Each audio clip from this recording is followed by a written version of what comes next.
Roy, how was your week? While we were cheering to the TalkTrack, I was cheering to my life. You guys, life is not easy. Your life was flashing before It you. was, right in front of me. I was like, hey. But here we are, much better. Don't worry, I'm sanitizing all the time. And I think also lessons learned in the process. I tell you, I realized, there's a time we talked about how to deal with, pressure and things like that. I realized that there's always a solution. There's always a solution. There's always, as long as you, sometimes you have to pester. Yeah. You just come back and say, until it works. Yeah. So I realized that sometimes things can look quite dull or dark for you. And then over time, when you give it time, sometimes when you give it time, I'm not saying give up and sit. I'm saying keep going back to it, and then, come back, revise, go back to it, come back, revise. Yeah. Because I don't believe in giving up. You keep going back. Before you know it, you've found different ways to go about something that are less pressurizing, or that are not giving you headache. Because you go back, revise, sit, go back. You still go back to it, but you sort of allow for time and the universe to do its thing, you know? Because sometimes you panic in that moment and you think, I need to do this right now and blah, blah, blah. And then you mess up. And then sometimes you're like, I'm panicking from the inside. Yeah. Like the movie Inside Out. Yeah. So basically you're inside there, you're like shaking, but you're like, no. Yeah. And then eventually you go back to it and back. And then you realize, hey, this thing is not so bad. Yeah. If you go around it. Yeah. So that's also an experience, because I know with being sick, I knew I couldn't do much. I panicked. And then I said, okay, I'll give it time, no stress, allow yourself to heal. Yeah. And then somehow you come back to something, and the universe has said, okay, fine. Go ahead. Yeah, we are just, I suppose, Kia, how was your week?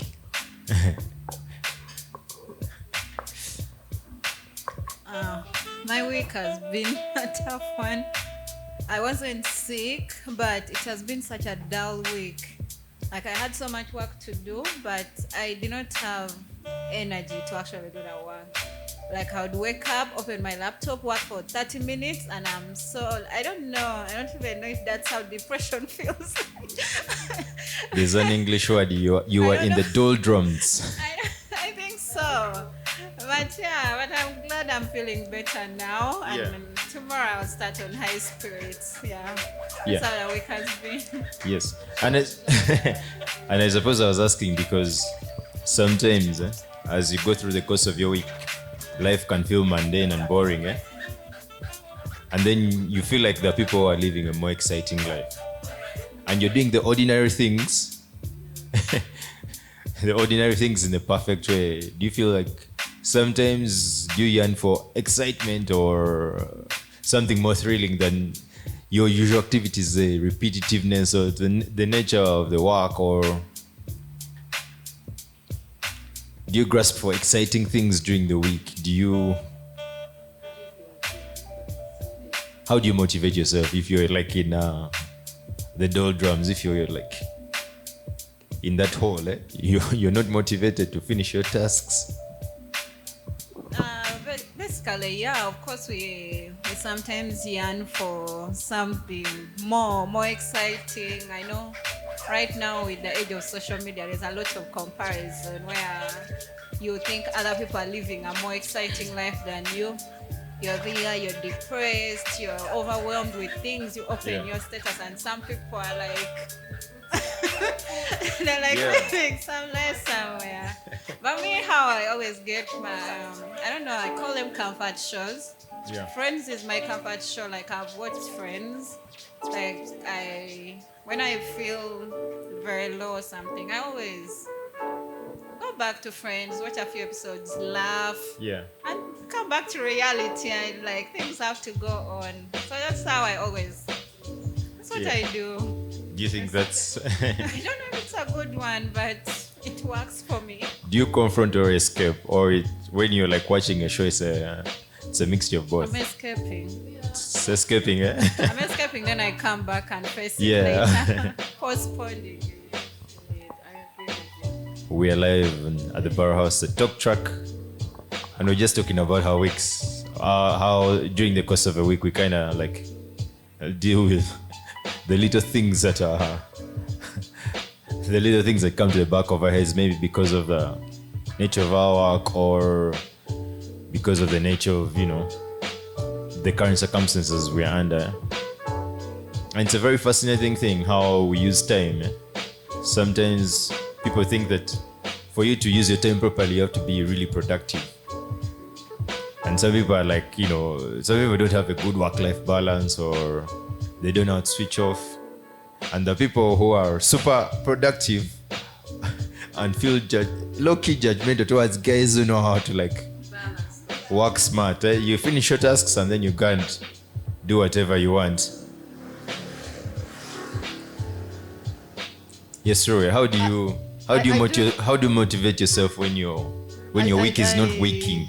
I know, right? And I agree with her really, but for me the first thing I do is music. If I'm being honest, it's the same old boring stuff for me.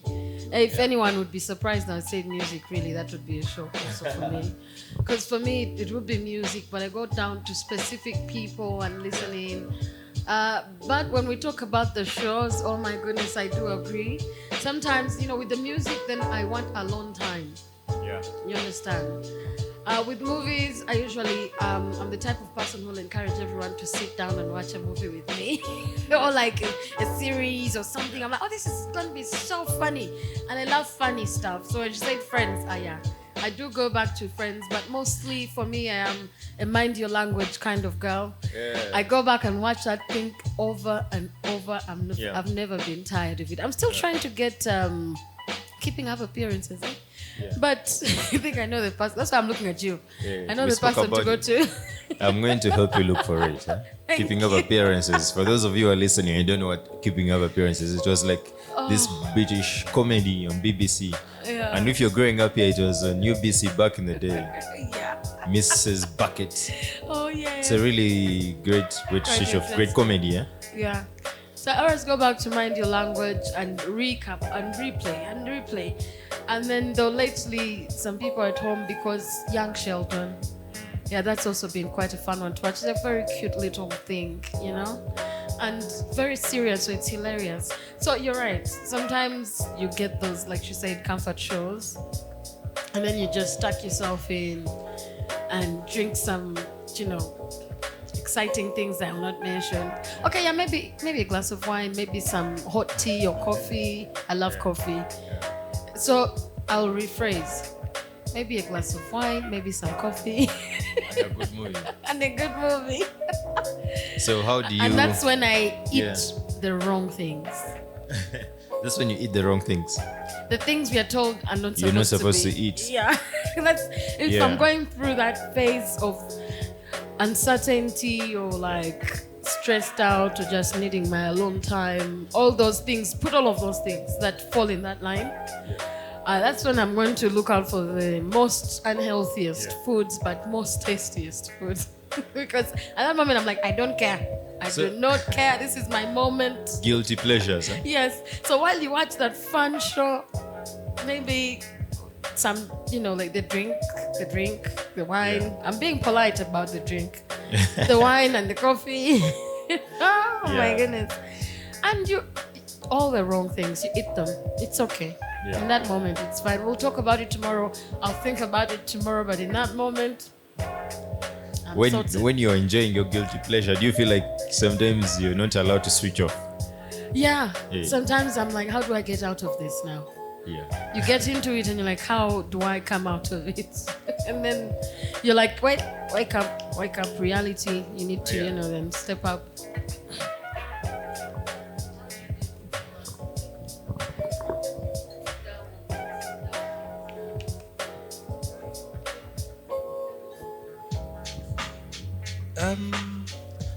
Usually it's just a reflection of myself and reminding myself that everything happens for a reason.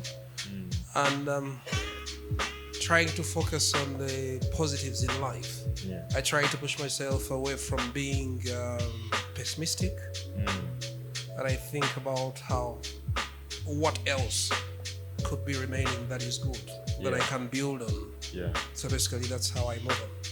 Okay. We're listening to Oscar.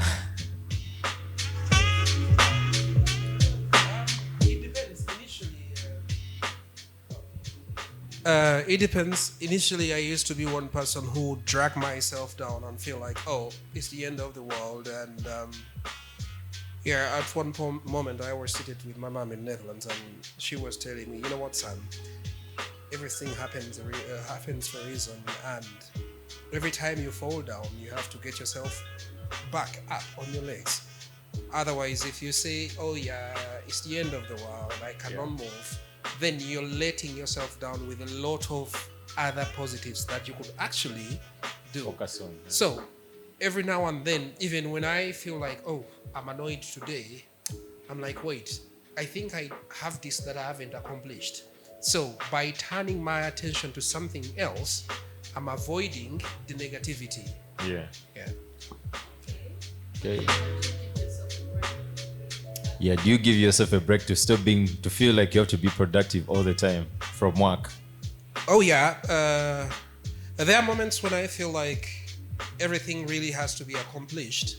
And then at some point I hit the brake and I'm like, you know what, Fosca? You have you besides everything. So I need to hit the brake button, take a breath, and then recollect myself, go back. Hey.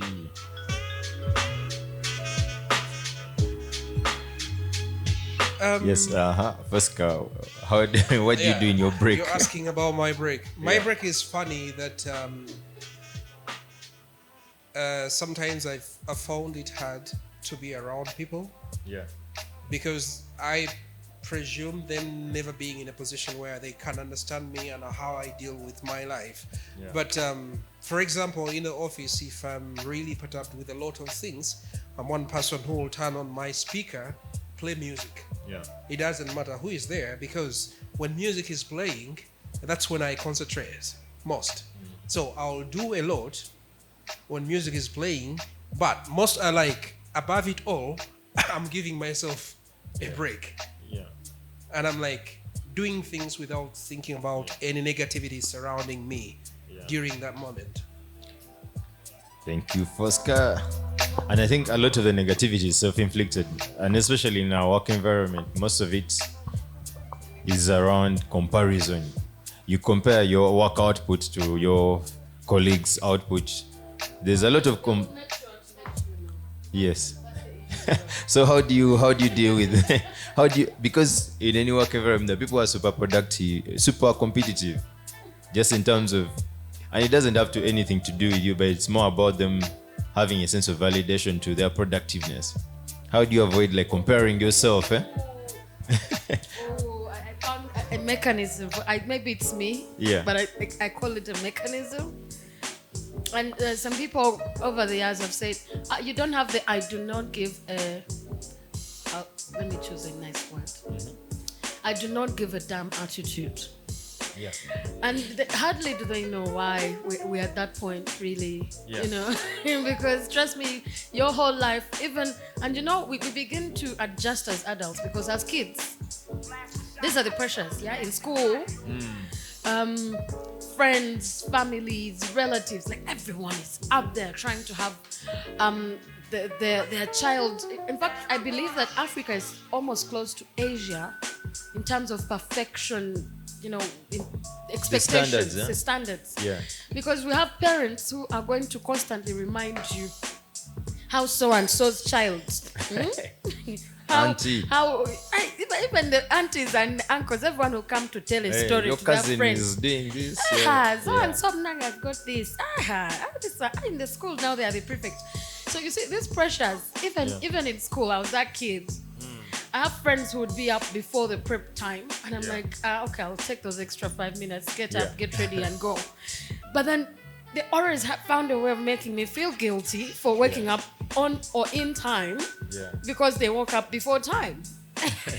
You get it? Yeah. And then I'll get there and I'm like bored by it. Like, I was that type of person though. However, I'll give an example. Oh, this is a lovely one. You're going to love it. In my literature class, everyone, you know how it goes. Everyone knows in the literature class, yeah? And then I was just that person who just walk in for the class and sit and, you know, watch things go on until a question was asked. Then I'd raise my hand and then speak of it or speak of the book or play or whatever. Yeah. So I had people that would really get really pissed off because, well, they think to themselves probably. They think to themselves probably. They woke up at 4 a.m, Yeah. went through the freaking book, Yeah. and now the teacher is asking you a question. Their answer is not quite there, and then there's this girl who slept up to what, 6 a.m, and she goes, I know, but because my mind, I don't look at things a certain way for some reason. Yeah. You'll give me something and I'll be totally off from everyone else. Because I want to look in depth inside.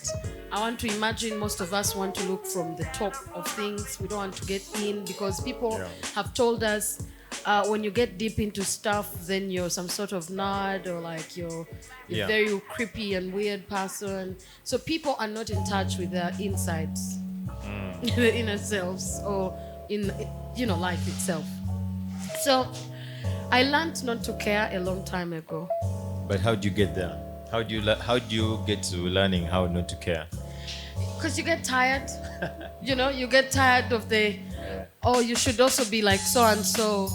How have you tried being like so and so? This is what you expected to look like in the work environment.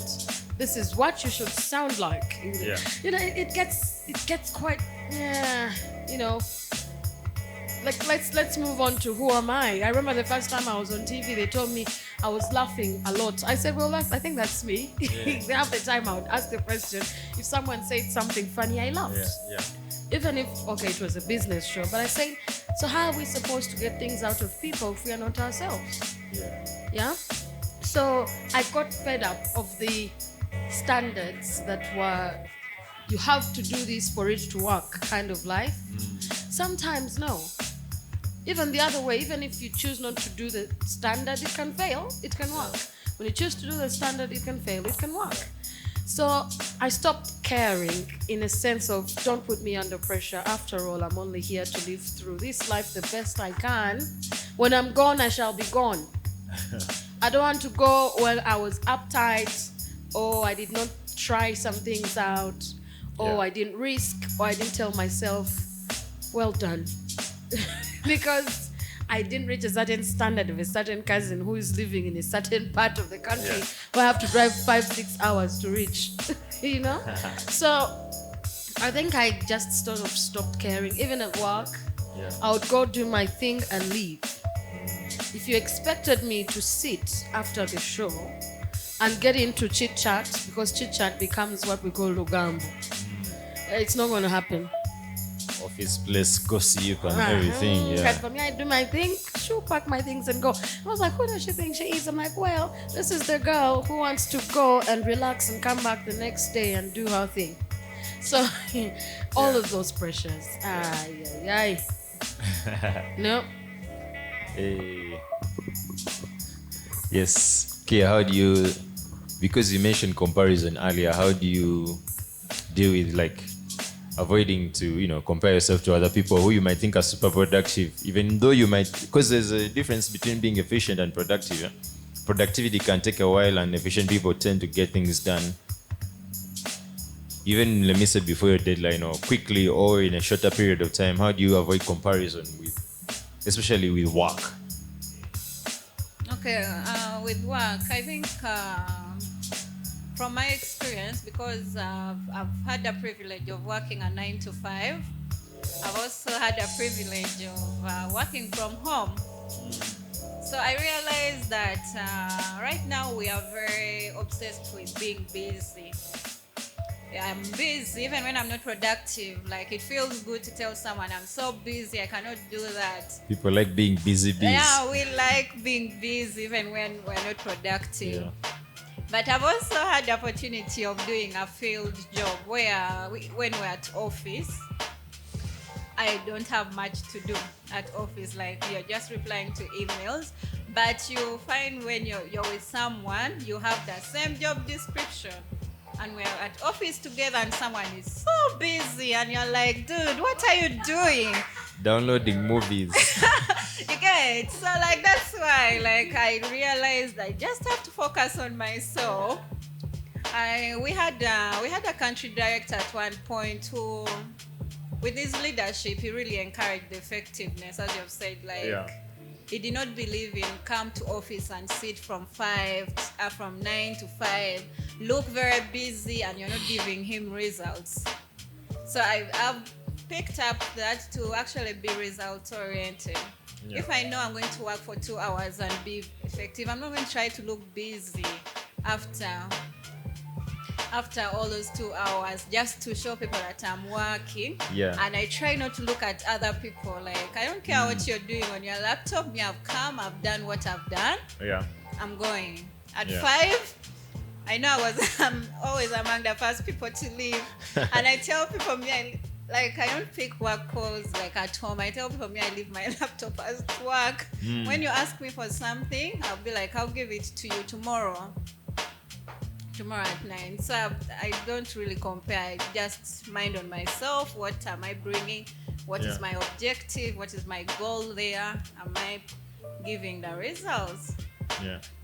Basically, that's how I deal with it. Thank you, Kia. Remember that if you're listening in and you are super efficient at work, anytime you're done with work, you can pass by the Barrow House. You find Ronnie. I'm sorry, can I add on something? Yes. Because see, I've remembered something, Here's the thing.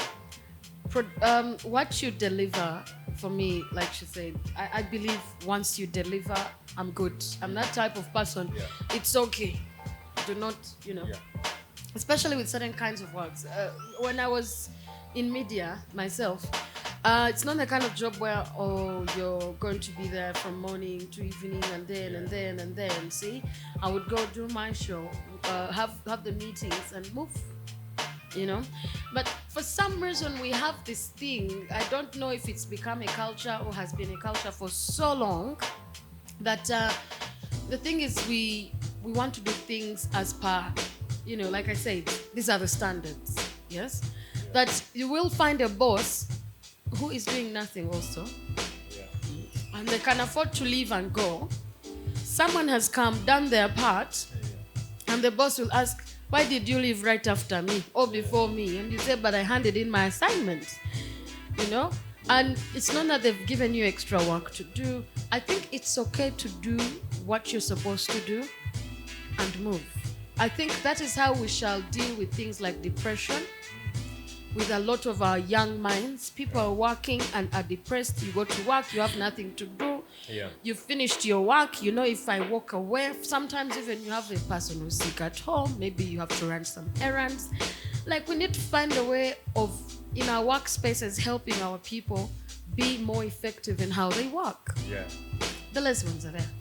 Yeah, that's a given. But I'm talking in situations where, hey, I've given my assignment, we're done. If someone can go and do something else and come back tomorrow and work, and because you're having situations where people are begging and kneeling and begging their bosses, please, I just want to go for one checkup in the morning, my son. If you're a young family, one of you has to decide who's going to face the consequences. I mean, our workplaces are like boarding school in the 1800s. Yeah. Even being sick is a crime. This guy has been sick for so long. 2 days, the whole company. Yeah. But where has this guy gone? He cannot be sick for 2 days. But you're sick. Or maybe perhaps you're having a bad day. Yeah. These things happen. Of course, you can't have bad days every week. But imagine you're going through, and that's how people be shocked. The guy walked off the roof and fell. But imagine if we were so free with our workmates, our bosses, our colleagues. We're like, I've really had a bad day. Yeah. That's why I admire nurses. Can you fill in for me? Yes, please.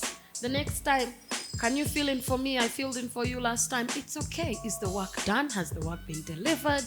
And this is a service, see? The rest of us are out here acting like we're not human beings.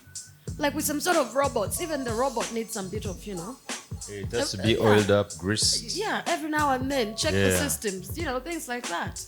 So I think it comes back down to, it's okay.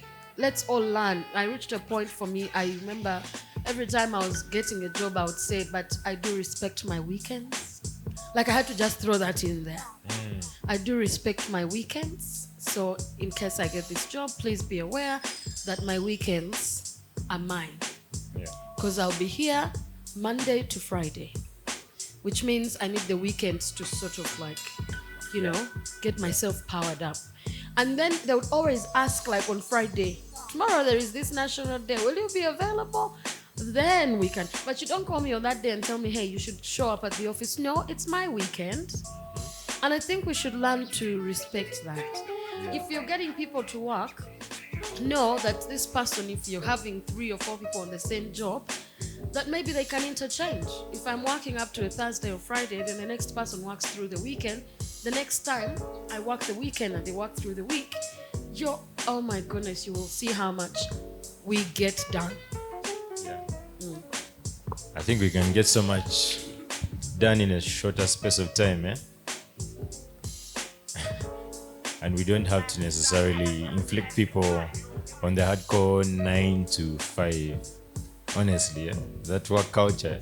Because in the 50s in the Soviet Union, Stalin tried to introduce a 3-day working week for each worker. So there would be people that was most related to childcare. One parent would work 3 days in a week, then the other parent works the other 3 days. Then they all have 1 day off, like a national day where workers are off. It backfired because it wasn't rostered really well. But when I think about it, sometimes I'm like, there's a chance for us to have like a good work-life balance for parents if you have kids or if you have other side projects, because now the economy kind of dictates that you have your fish work, then you have gigs here, gigs there. It would be really like nice if we apportioned our work in that way. Oscar, you wanted to say something? Yeah, about avoiding comparisons. I'm one person who always says believing in myself is the best way to avoid comparisons with anyone. So usually what I've done since time immemorial is telling myself I'm the best at whatever I do. I don't really care. If you can deliver work every day, you are busy, but I can deliver whatever you're doing for a week in 1 day or 2, then where is the wrong in that? And for example, with my job, usually I have Tuesdays for my reporting, and on the other days I'm expected to be in the field. I can be in the field without me being in the field. You know what that means? Basically, I know what I need to be done. I have people who can do everything that I need. So basically, I'll just call them and I'm like, I need this and this and this in, let's say, 2 days. I have colleagues who will be in the field for an entire week, but at the end of the day, I have a week's work done in 2 days. So at the end of the day, I'm best at what I do. Okay, so I don't really care what everyone is going to do. That's them. I am me. I know one time in my first job, I had a boss who was telling me, Fosca, you need to look like others when you come to work. I'm like, you know what, Paul? Do you really mind about what I deliver or how I present myself at work? He's like, we care more about what you're going to deliver. I'm like, fine. It doesn't really matter how I appear in office. Just wait for what I'm going to give you. If it makes sense, that's the whole thing about it. Yo, this is really awesome, man. It seems everyone had a productive week. Results-oriented people who are live on the TalkTrack. Remember, the TalkTrack is a proud production of the Cara Junkies and Barrow House. The TalkTrack is produced by Morris, edited by Morris. A huge shout out to Fosca, Kia, Rowena, our contributors for today. Morris does our music mixing. Village Man does the music presentation. Thank you guys so much. See you next time. Thank you, Oscar.